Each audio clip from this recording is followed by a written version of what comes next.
चलिए अब सीधा रुक करेंगे दर्शकों के सवालों की ओर और हमारे साथ कीर्तन शाह तो जुड़े ही हुए हैं, साथ ही अब अमित कुकरेजा, फाउंडर अमित कुकरेजा एडवाइजरी भी जुड़ रहे हैं जो दर्शकों के सवाल के जवाब देंगे। हमारे पहले दर्शक डॉक्टर सौरभ छाबड़ा हमारे साथ जुड़ गए हैं। सौरभ नमस्कार डॉक्टर साहब, कैसे हैं आप? नमस्कार ma'am, I am very thank you so much for taking my call. और मुझे पूछना है कि मेरी एसआईपी चल रही है 18,000 की, राइट जी। उसमें जी। एक्सिस है blue chip and then SBI blue chip and then SBI contra. I have sent you all the details. या आपके डिटेल्स हैं जी। स्मॉल कैप भी अब ऐड किया है मैंने, Nippon India small cap fund 2000। ठीक है, तो मैं जानना चाहता हूँ क्या मेरा पोर्टफोलियो बैलेंस्ड है या मुझे इसमें लार्ज कैप की जो एसेट एलोकेशन है वो कम करके चेंज करना चाहिए। ठीक है। और my target is for next 10 years to get a corpus of about 60 to 70 lakhs। 60 to 70 lakhs। Amit आपके पास है ये सवाल, बताएं। जी देखिए, जो आपने मेरे को लिस्ट ऑफ फंड्स बताया, मैं एक्चुअली पहले मैं आपकी कैलकुलेशन, गोल बेस्ड कैलकुलेशन समझा देता हूँ।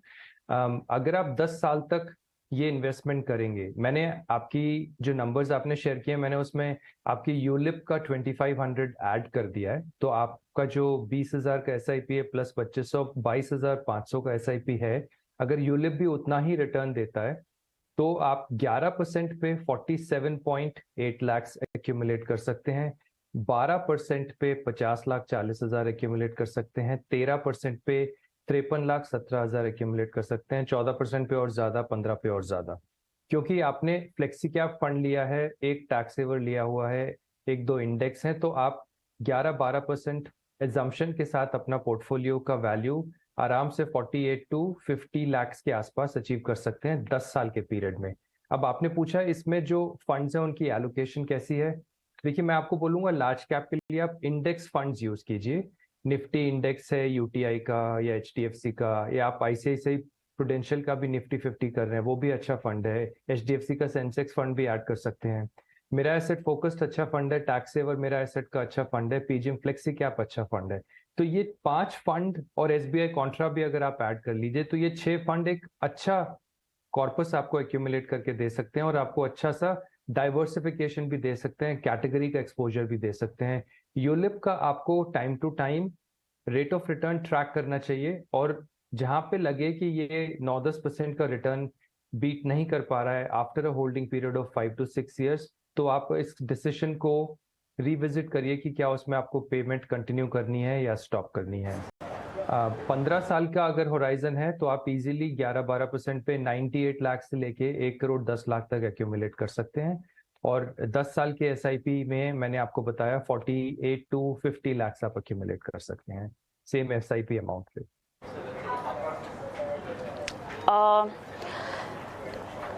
कोई सवाल आपको पूछना है doctor Saurabh? Thank you so much, I am very much satisfied and thanks to all of you for guiding me. Thank you so much ma'am. जी।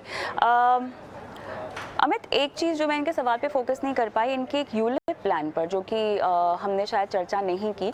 तो इतने बढ़िया इन्वेस्टमेंट स्ट्रैटेजी के अलावा एक यूलिप प्लान इन्होंने अपने पोर्टफोलियो में फिर भी रखा हुआ है। हालांकि वो कौन सा है हमें अब नहीं पता चलेगा क्योंकि उन्होंने फ़ोन रख दिया शायद अपना।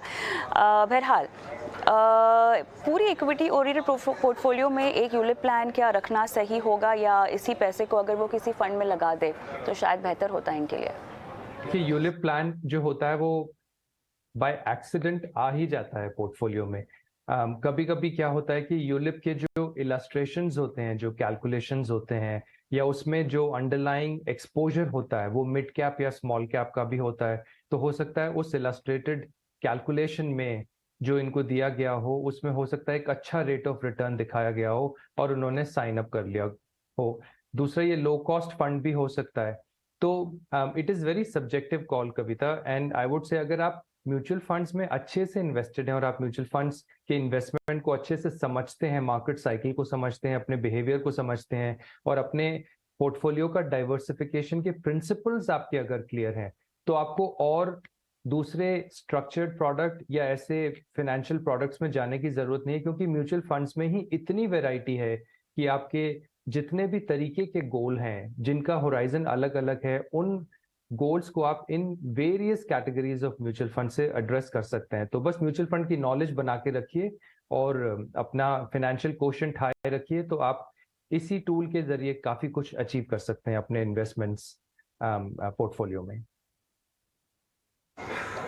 ओके, आगे बढ़ेंगे और क्या मेरे साथ नितिन है फोन लाइन पर जो कीर्तन से अपना सवाल पूछना चाहेंगे। नितिन, नमस्कार मैडम। कैसे हैं, कहाँ से बोल रहे हैं? मैं ठीक हूँ मैडम, आप कैसी है? मैं एक्चुअली मुंबई से बोल रहा हूँ, अंधेरी। अच्छा, बहुत बढ़िया, बताइए सर। आप रिटायर होने वाले हैं अभी 2032 में? राइट मैडम, 2032 में रिटायरमेंट। जी, आपको पेंशन मिलेगी आपने कहा है ना? राइट, पेंशन मिलेगी ऑफिस की, नियर अबाउट 1 लाख होगी, बट मैं उसको काउंट कर रहा हूँ घूमने फिरने या मेडिकल एक्सपेंसेस के लिए। बहुत बढ़िया, ठीक है।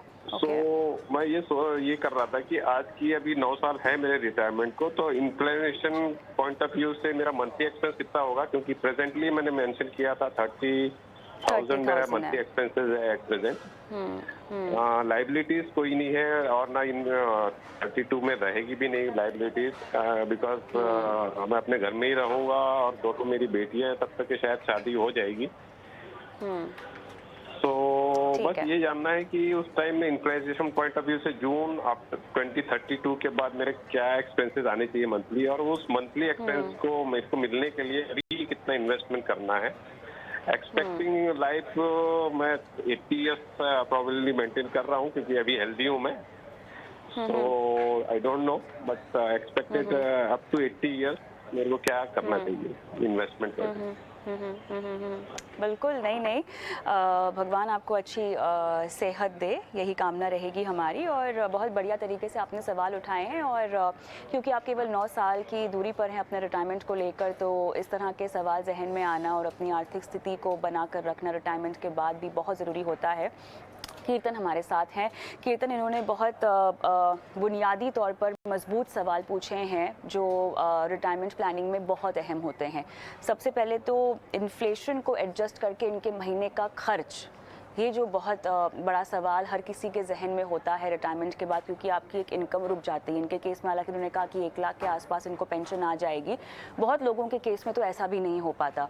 इसीलिए इस गणित को समझाना बहुत ज़रूरी है, क्योंकि कहीं ना कहीं लोग सोचते तो हैं कि रिटायरमेंट के बाद हमें एक राशि हर महीना मिल जानी चाहिए, लेकिन वो राशि तक पहुँचना कैसे है ये लोगों को नहीं आ पाता, और उसमें महंगाई को कैसे, उसका गणित क्या है वो तो वो और भी नहीं कर पाते। बताएं कीर्तन। आई थिंक नितिन जी, सबसे पहले तो कॉन्ग्रेचुलेशंस। मैंने जब आपका डेटा देखा तो खुशी इस बात की हुई कि आपको शायद कुछ आप जो कर रहे हैं उससे अलग कुछ भी करने की ज़रूरत नहीं है, आप वेल प्रोटेक्टेड है। मैं बताता हूँ आपको मैं ये क्यों कह रहा हूँ। अगर मैं आपकी पेंशन भी ना गिनूँ, जैसे आपने कहा कि वो आपके लिए बोनस है, फिर भी आपके पास आज इकट्ठा किया हुआ पैसा या आप जितनी SIP आज कर रहे हैं वो इनफ है आपके रिटायरमेंट प्लानिंग के लिए। देखिए, आपने कहा कि आज आपकी महीने का खर्च तकरीबन 30,000 रुपए, तो अगर आप सालाना 3.6 लाख खर्चा कर रहे हैं और आज से 9 या 10 साल बाद आपका रिटायरमेंट है, अगर मैं 6% इन्फ्लेशन मानकर भी चलूँ तो ये 3.5 लाख रुपए जो आज आप साल के खर्चा कर रहे हैं वो 6.5 लाख रुपए हो जाएंगे। तो इसका मतलब है कि अगर आपको same standard of living maintain करना है जो आज आप कर रहे हैं, आपके रिटायरमेंट के बाद आपको तकरीबन 6.5 लाख रुपए की ज़रूरत पड़ेगी सालाना आपके रिटायरमेंट के बाद। अब मैं अगर अज्यूम करूं कि ये 6.5 लाख तो आपको रिटायरमेंट के पहले साल चाहिए, उसके बाद भी 6% इन्फ्लेशन हर साल आपको चाहिए, और आपको ये कैश फ्लो 60 से 80, क्योंकि आपने कहा कि 80 एक अच्छा समय होगा कैलकुलेशन के लिए, तो आपको ये कैश फ्लो चाहिए 60 से 80। तो ये 60 से 80 आपको कैश फ्लो कहाँ से आएगा? ये कैश फ्लो आएगा अगर आपके पास 60वें साल पे एक रिटायरमेंट कॉर्पस है। तो मैंने बहुत ही कम इंटरेस्ट रेट्स लेकर, क्योंकि आप रिटायरमेंट के बाद रिस्क नहीं ले पाएंगे और आपको कैश फ्लो की ज़रूरत होगी, थोड़ा सा एक बेसिक कैलकुलेशन किया जिससे ये समझ में आया कि अगर आपको 6.5 लाख प्लस इन्फ्लेशन 20 साल के लिए चाहिए रिटायरमेंट के बाद, तो आपको तकरीबन 1 करोड़ 10 लाख रुपए जमा करने हैं रिटायरमेंट तक। राइट? अगर आपके पास रिटायरमेंट पे 1 करोड़ 10 लाख रुपए है और वो 2% पर भी इन्वेस्ट हो जाते हैं, तो आपको सालाना 6.5 लैक्स मिलेंगे। हाँ, इसमें अज़म्पशन ये है कि आप 1 करोड़ 10 लाख रुपए में से भी थोड़ा-थोड़ा पैसा निकाल रहे हो क्योंकि आपको 80वें साल पे कुछ छोड़ के जाने की ज़रूरत नहीं है। अगर ये 1 करोड़ 10 लाख रुपए आपको जमा करने हैं रिटायरमेंट तक, जिसके लिए आपके पास 9 या 10 साल है, तो 2 चीज़ कर सकते हैं। आप एक साथ 35 लाख रुपए इस गोल के लिए साइड में रख दीजिए, जिसमें अगर आप 12% तक का रिटर्न कमा सकते हैं, तो ये 35 लाख रुपए 1 करोड़ 10 लाख हो जाएँगे। अब आपने आपके डिटेलिंग में कहा हुआ है कि आपके पास ऑलरेडी 50 लाख रुपए इकट्ठा हो चुका है, तो आप उस 50 लाख रुपए में से 35 लाख रुपए इस गोल की तरफ रख दीजिए, तो आपको रिटायरमेंट तक 1 करोड़ 10 लाख मिल जाएँगे। अगर आपको वो 50 लाख रुपए साइड में रखने हैं, तो आपको तकरीबन 45,000 रुपीज़ अ मंथ निवेश करना पड़ेगा अगले 9-10 सालों के लिए, तब जाके आपके पास 1 करोड़ 10 लाख रुपए तक की राशि जमा हो जाएगी, 12% के रिटर्न कैलकुलेशन पर। अब आप ऑलरेडी 55,000 रुपीज़ की एसआईपी कर रहे हैं, इसलिए आपको या तो 35 लाख रुपए चाहिए या तो 45,000 रुपीज़ चाहिए एवरी मंथ। आपके पास दोनों से ज़्यादा है, आपके पास 50 लाख रुपए एक साथ या आप 55,000 रुपीज़ की एसआईपी कर रहे हैं। तो मुझे लगता है आपकी जो रिटायरमेंट प्लानिंग से रिलेटेड आपकी जो रिक्वायरमेंट है इज़ टेकन केयर ऑफ। आपको कोई नंबर्स के हिसाब से चिंता करने की ज़रूरत नहीं है मेरे हिसाब से। नितिन जी, वैसे तो काफ़ी विस्तार से कीर्तन ने आपको समझाया है, लेकिन आप कोई सवाल पूछना चाहते हैं और कीर्तन से? I think very nicely he has cleared all the points, and I think comfortably achieve हो जाएगा. Thank you very much for taking my questions. धन्यवाद मैडम. आप चलिए सर, शुक्रिया अपना सवाल हम तक पहुंचाने के लिए। कीर्तन, ये तो ऐसे दर्शक रहे जो शायद 9 साल दूर थे अपने रिटायरमेंट से। कई बार हमें 1 साल में रिटायर होने वाले या बस अगले महीने रिटायर होने वाले बहुत सारे लोग अपने सवाल ऐसे भेजते हैं। अब इस सिनेरियो में क्या होता है कि वो ऐसे समय पर आपके पास आते हैं जब आप बहुत कुछ उनके लिए नहीं कर पाते।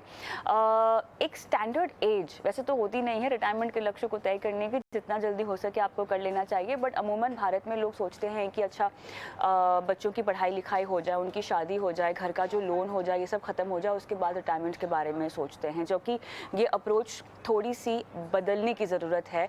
और इन सब लक्ष्यों के अलावा जो सबसे पहला लक्ष्य होना चाहिए आपका, वो रिटायरमेंट का होना चाहिए, जो आपको तय करना चाहिए। अब इसमें भी बहुत सारे लोग जो पारंपरिक इन्वेस्टमेंट्स पे भरोसा रखते हैं, वो है real estate.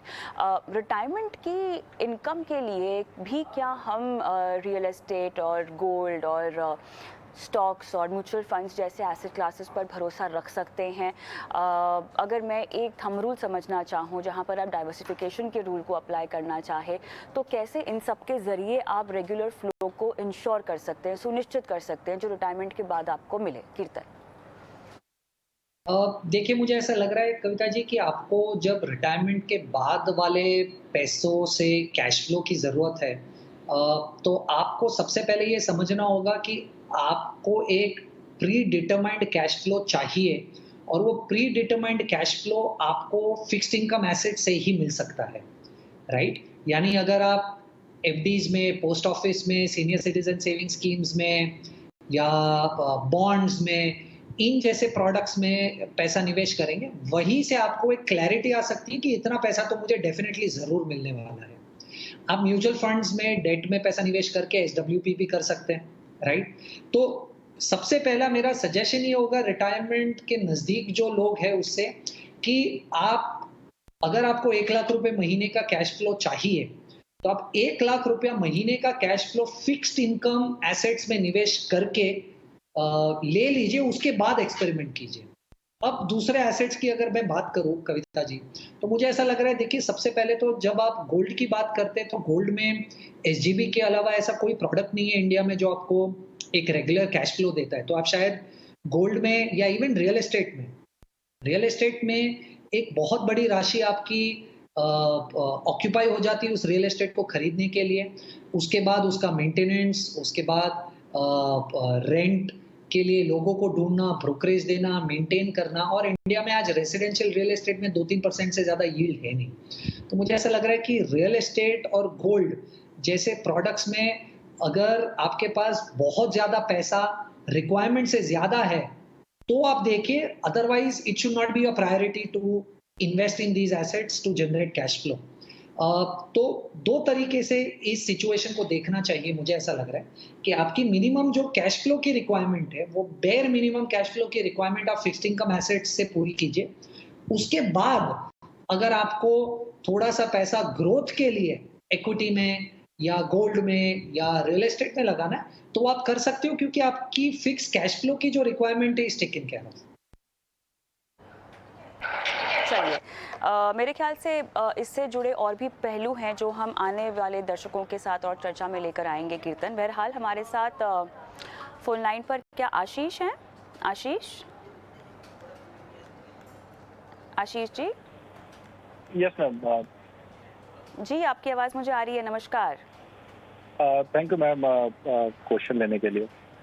Thank you so much सवाल भेजने के लिए। और जी, आपका पोर्टफोलियो हमारे पास है, HDFC स्मॉल कैप, सारे स्मॉल कैप फंड्स लिए हुए हैं, एक ब्लू चिप है आपके पास। क्या बात है, क्यों इतना पसंद है आपको स्मॉल कैप कैटेगरी?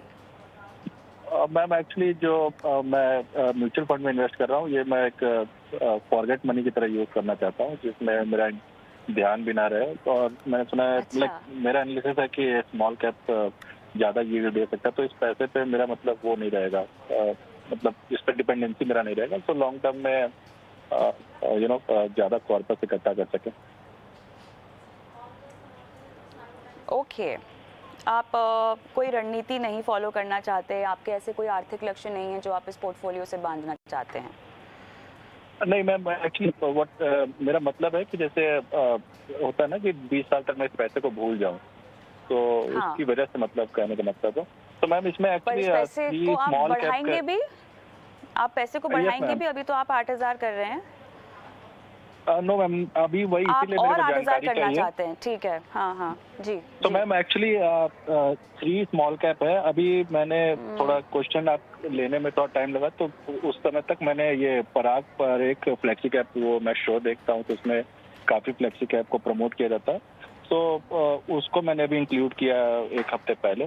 तो अभी मेरे पास मैम Okay. एक ब्लू चिप है एक्सिस का, 3 स्मॉल कैप है, और मैम अभी फ्लेक्सी कैप है, एक पराग पर एक, और एक HSBC मिड कैप है मैम। मिड कैप और है, अगर ठीक है। कुछ आप सुझाव दो जो मेरे पोलियो के लिए बेटर हो, तो मैं मतलब उसको कंसिडर करना बिल्कुल। चाहूंगा मैम। एंड मैम बिल्कुल, जस्ट बिल्कुल। वन थिंग, अगर आप जी, मान लीजिए जी। कोई फंड को इसमें रोकते हो कि फॉर से हाँ। आप कहते हो कि निपॉन इंडिया नहीं कंटिन्यू करो सपोज, तो मैम उस पैसे करना क्या, उसको उसी में छोड़ देना है लंबे अवधि के लिए, कि कुछ उस पैसे बताते को हैं निकालना आपको। रहेगा? ठीक है, बताते हैं आपको। ओके। ओके।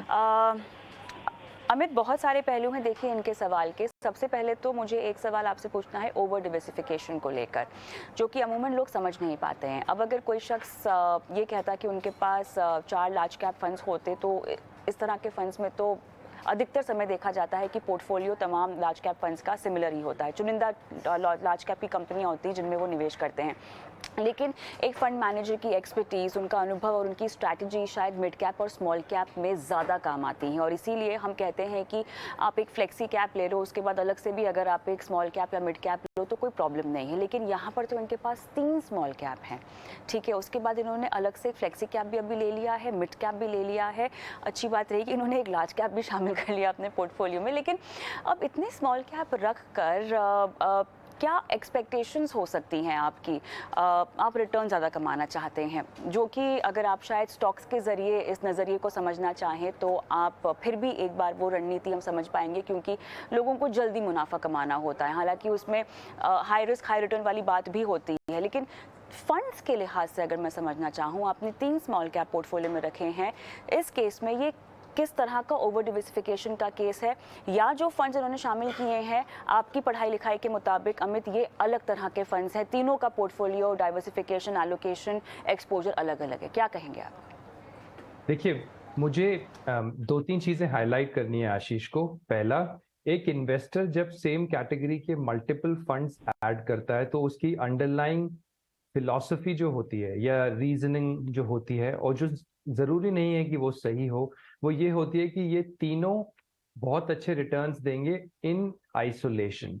लेकिन इन्वेस्टर को ये समझना हो सकता है कि उन तीनों में हो सकता है सबसे ज्यादा ओवरलैप हो या कोई एक सर्टेन डिग्री का ओवरलैप हो और वो ओवरलैप ज्यादा डिविएशन ना दे रिटर्न्स में। तो हमेशा जब भी आप मल्टीपल म्यूचुअल फंड सेलेक्ट करें तो हर एडिशनल फंड एडिशन के लिए उसी कैटेगरी में अगर आप कोई एक और फंड ऐड कर रहे हैं तो आपको ये समझना होगा कि वो फंड सिग्निफिकेंटली डिफरेंट होना चाहिए, या तो फंड मैनेजमेंट के एस्पेक्ट से डिफरेंट होना चाहिए, या स्टॉक सिलेक्शन के एस्पेक्ट से डिफरेंट होना चाहिए, या एक्सपेंस रेशियो मैनेजमेंट के एस्पेक्ट से डिफरेंट होना चाहिए। तो अगर आपने तीनों ऐड किए हैं, जो तीनों हैं वो काफी सिमिलर फंड्स हैं, इनमें डिफरेंस खाली एक फंड हाउस का है, इनमें डिफरेंस एक फंड मैनेजमेंट स्टाइल का है। तो मेरे पॉइंट ऑफ व्यू से ये ओवर डाइवर्सिफिकेशन हो गया है आपके म्यूचुअल फंड पोर्टफोलियो में, लेकिन अंडरलाइंग एसेट्स काफी सिग्निफिकेंटली ओवरलैप करते हैं। तो आपको मार्केट वॉलेटिलिटी में ज्यादा डिफरेंस नहीं मिलेगा, तीनों ऑलमोस्ट तकरीबन सिमिलर रेशियो में नीचे भी जा सकते हैं और अपसाइड में तीनों सिमिलर रेशियो में ऊपर भी जा सकते हैं। तो आप एक कैटेगरी का एक या दो फंड रखें। फ्लेक्सी कैप में अगर आपने पराग पारिक ऐड किया है और आप कोई और ऐड करना चाहते हैं, फ्लेक्सी कैप में हमेशा एक स्पेसिफिक कैटेगरी के ऊपर रेकमेंड करता हूं। स्मॉल कैप या मिड कैप के ऊपर अगर मैं चूज करूं तो मैं हमेशा फ्लेक्सी कैप चूज करता हूं, क्योंकि उसमें ना ही फंड मार्केट कैप का वेरिएशन होता है बल्कि थीमेटिक और सेक्टरल एडिशन भी हो जाता है, जो फंड मैनेजर्स बहुत अच्छे से समझते हैं। तो आपको अल्फा जनरेट करने का एक बहुत बेहतर अपॉर्चुनिटी मिलता है। तो आपके केस में स्मॉल कैप ज्यादा ऐड हो गए हैं, आप उनको स्टडी कीजिए कि कोई अगर उनका एडवांटेज नहीं है तो आप किसी एक या दो में एसआईपी बंद कर दीजिए, रिडीम ना कीजिए, अपनी टैक्स एफिशिएंसी को बनाए रखिए, आप उसको होल्ड कीजिए अनलेस फंड बहुत मिजरेबल परफॉर्मेंस देता है 2-3 साल के होल्डिंग पीरियड के बाद। नेक्स्ट, आप फ्लेक्सी कैप में आप एसबीआई कॉन्ट्रा चूज कर सकते हैं। आपने पराग पारिक चूज कर दिया है, अब instead of mid cap I would suggest कि आप एसबीआई कॉन्ट्रा यूज कीजिए। उनकी स्ट्रैटेजी डिफरेंट है, वो बहुत डिफरेंटली मैनेज भी होता है एक्सपेंस पॉइंट ऑफ व्यू से और अल्फा के पॉइंट ऑफ व्यू से। और जो लार्ज कैप है उसमें मेरी पर्सनल प्रेफरेंस होती है कि इंडेक्स फंड ही ऐड किया जाए, उसमें actively manage mutual fund add ना किया जाए, क्योंकि लार्ज कैप में और एक्टिवली मैनेज म्यूचुअल फंड के परफॉर्मेंस में जो डिफरेंस है वो विद टाइम कम होता जा रहा है। तो इट इज बेटर कि आप लो कॉस्ट वाला इंडेक्स फंड ऐड करें और फिर आप अपना फ्लेक्सी कैप में एक या दो एडिशन रखें और स्मॉल कैप में एक या दो फंड रखें। और एक बहुत इंपॉर्टेंट चीज है, वो प्लानिंग का पर्सपेक्टिव है आशीष। एक गोल पे अपने पोर्टफोलियो को अटैच कीजिए और आपकी नजर उस गोल के फुलफिलमेंट पे होनी चाहिए, ना कि आरओआई ऑफ द पोर्टफोलियो। जिस दिन आप गोल से अपने पोर्टफोलियो को अटैच कर देंगे और उस गोल को प्रोग्रेस करना शुरू कर देंगे, उस दिन आप म्यूचुअल फंड्स में consistency, holding capacity, tax efficiency और फंड परफॉर्मेंस पे ज्यादा ध्यान देना शुरू कर देंगे। चलिए, तो आशीष जी के लिए ये सलाह आती हुई और उम्मीद करते हैं कि आपको सलाह समझ में आ गई हो आशीष। लेकिन चलिए रुक करते हैं सीधा आप निवेश के गुरु मंत्र की ओर।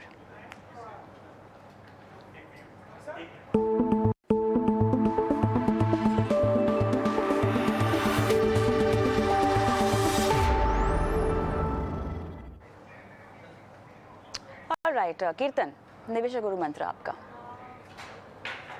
मैं कल परसों एक रिपोर्ट पढ़ रहा था जिसमें आया था कि 5 साल से ज्यादा SIPs कंटिन्यू करने वाले लोग सिर्फ 11% है इंडस्ट्री में।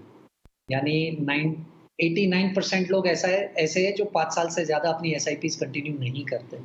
उससे रिलेटेड ये कहना चाहता हूँ कि इन्वेस्टिंग, मुझे नहीं लगता कि राइट फंड या बेस्ट फंड सिलेक्ट करना है। इन्वेस्टिंग अपने बिहेवियर को कंट्रोल करके डिसिप्लिन रखकर इन्वेस्टिंग को कंटिन्यू करना है जितने लंबे समय के लिए आप कर सके। आई थिंक अगर वो आप कर पाएंगे, आपके बिहेवियर को कंट्रोल, तो आप, मुझे ऐसा लग रहा है कि इन्वेस्टिंग में अच्छे से अच्छे लोगों को बीट कर पाएंगे रिटर्न जनरेशन में भी। अमित, मेरा जो गुरु मंत्र है आज का कविता थोड़ा थोड़ा कीर्तन वाले टॉपिक को ही टच करता है। Investor returns and investment returns. हमने एक कॉलर आशीष जी के अभी सिचुएशन को डिस्कस किया, उनको गाइडेंस दी कि उनको कैसे अपने म्यूचुअल फंड पोर्टफोलियो को स्ट्रक्चर करना है। हमने उनको एक चीज़ बहुत क्लियरली बोली कि आप अपने इसको गोल से अटैच कीजिए। तो होता क्या है, जब एक इन्वेस्टर अपने म्यूचुअल फंड पोर्टफोलियो को या कोई भी फाइनेंशियल एसेट पोर्टफोलियो को किसी गोल से अटैच नहीं करता है तो वो चर्न बढ़ाने लगता है। उसका जो इन्वेस्टर रिटर्न होता है, मतलब सेम होल्डिंग पीरियड में जो इन्वेस्टर ने अर्न किया होता है और म्यूचुअल फंड और उस फाइनेंशियल एसेट की परफॉर्मेंस में जो रियल परफॉर्मेंस होती है उसमें डिफरेंस पड़ता जाता है, जिसको हम बिहेवियर गैप बोलते हैं, जो कि एक बहुत फेमस कॉलमिस्ट कार्ल रिचर्ड्स का कॉन्सेप्ट है, जिन्होंने बहुत अच्छे से नरेट किया है न्यूयॉर्क टाइम्स के अपने कॉलम में। तो investor return and investment return को समझें और इन्वेस्टमेंट रिटर्न को बेहतर अर्न करने के लिए अपने बिहेवियर को कंट्रोल करें और लॉन्ग टर्म पर्सपेक्टिव के हिसाब से कंटिन्यूअस इन्वेस्टमेंट कीजिए। रुकने का ऑप्शन या रुकने का कारण सिर्फ एक है, withdrawal of money for goal fulfilment. Otherwise आपको इन्वेस्टिंग पैटर्न या डिसिप्लिन को रोकना नहीं चाहिए। चलिए, मेरे पास समय कम है लेकिन मैं जल्दी से एक सवाल लेना चाहती हूँ निरंजन दत्ता साहब का, जो हमारे साथ फोन लाइन पर हैं। सर नमस्कार, बहुत अच्छा लगा आपका सवाल आपने हमें भेजा, धन्यवाद सर। तो जो आपने मुझे सवाल भेजा है, इसके अलावा कोई आपको पॉइंट्स ऐड करनी है? मेरे पास समय कम है तो मैं सीधा एक्सपर्ट के पास आना चाहूँगी, अगर आप कुछ ऐड नहीं करना चाहते हैं तो। जैसे कि मैं सीनियर सिटीजन हूँ, तो जी सर। हेल्थ इंश्योरेंस हमारे लिए कौन सुटेबल होगा, इस पर एक ठीक है, ठीक है, तो बहुत समय मैं यहाँ पर नहीं बताती हूँ। कीर्तन बताइए। एज अ सीनियर सिटीजन दो चीज़ों को समझने की ज़रूरत है आपके क्वेश्चन के हिसाब से। आपके पोर्टफोलियो में बहुत सारा मिड कैप और स्मॉल कैप है और आप रिटायरमेंट के बाद SIPs कर रहे हैं। आई होप ये दोनों चीज़ आप समझ रहे हैं कि आप ये क्यों कर रहे हैं। आई एम होपिंग कि ये शायद आपके पास एक्स्ट्रा कैश है जिसकी वजह से आप SIP कर रहे हैं और आप रिस्क समझ रहे हैं कि मिड कैप स्मॉल कैप के लिए आपको कम से कम 7-8 साल निवेश करने की ज़रूरत है। एक ही सलाह है, आप अपना DSP मिड कैप अगर एग्जिट करके कोटक इमर्जिंग में आ जाए तो आपका पोर्टफोलियो स्ट्रेटेजी वाइज थोड़ा सा बेटर बैलेंस हो जाएगा। चलिए, निरंजन जी, ये सलाह आपको दी जा रही है, उम्मीद करते हैं कि ये आपके काम आएगी। और इसी के साथ अब वक्त भी हो गया है शो को समाप्त करने का। कीर्तन आपका, अमित आपका बहुत बहुत धन्यवाद, समय निकाला दर्शकों की फाइनेंशियल प्लानिंग की, और मुझे भी आज के शो में इजाज़त दे। लेकिन जाते जाते एक बार फिर से वो नंबर जहां पर आपको अपने सवाल हम तक पहुंचाने हैं, व्हाट्सएप नंबर है हमारा, अपने सवाल हम तक लगातार भेजते रहें। 9619873567 इस नंबर पर अपने इन्वेस्टमेंट से जुड़े सवाल आप भेज सकते हैं। Mutual fund, insurance, credit card, loan, tax, जो भी सवाल पूछना चाहें भेज दीजिए। हम आपकी लाइव फाइनेंशियल प्लानिंग कराएंगे दर्शकों के साथ, एक्सपर्ट्स के साथ। नमस्कार।